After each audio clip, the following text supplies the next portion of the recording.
सूना सा गांव। एक छोटे से गांव में हरिहर किसान रहता था।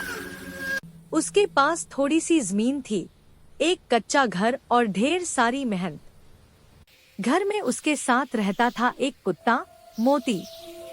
मोती साधारण कुत्ता नहीं था। उसकी आंखों में अपनापन था और दिल में अपने मालिक के लिए सच्ची वफादारी। भाग 2, मोती और हरिहर। हर सुबह हरिहर खेत जाने से पहले मोती के सिर पर हाथ फेरता। मोती खुशी से उसकी पूंछ हिलाता और उसके पीछे पीछे खेत तक जाता। जब हरिहर हल चलाता, मोती खेत की मेड़ पर बैठकर पहरा देता। उसे लगता था जैसे खेत उसकी जिम्मेदारी हो।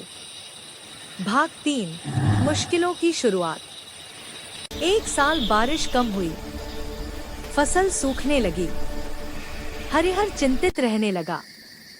एक रात वह आंगन में बैठा बुदबुदाया, अगर फसल नहीं हुई तो घर कैसे चलेगा। मोती पास आकर चुपचाप उसके पैरों के पास बैठ गया, जैसे कह रहा हो, मैं हूं ना। भाग 4, चोरी का डर। सूखे के कारण गांव में चोरियां बढ़ गई। खेतों से फसल कटने लगी।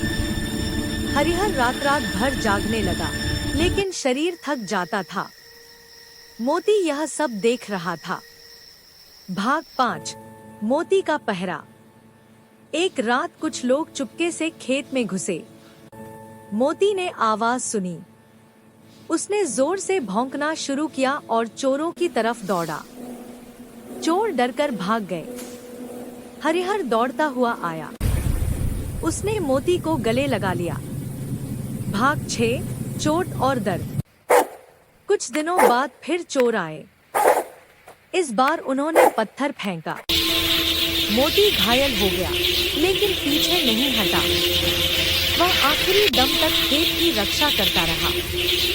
सुबह हरिहर ने मोती को खून से लथपथ देखा। उसकी आंखों में आंसू आ गए।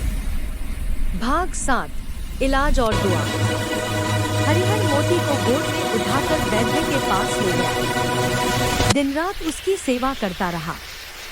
वह बोला, खेत जाने से पहले मोती के सिर पर हाथ फेरता। मोती खुशी से उसकी पूंछ हिलाता और उसके पीछे पीछे खेत तक जाता। जब हरिहर हल चलाता, मोती खेत की मेड़ पर बैठकर पहरा देता। उसे लगता था जैसे खेत उसकी जिम्मेदारी हो। भाग 3, मुश्किलों की शुरुआत। एक साल बारिश कम हुई, फसल सूखने लगी।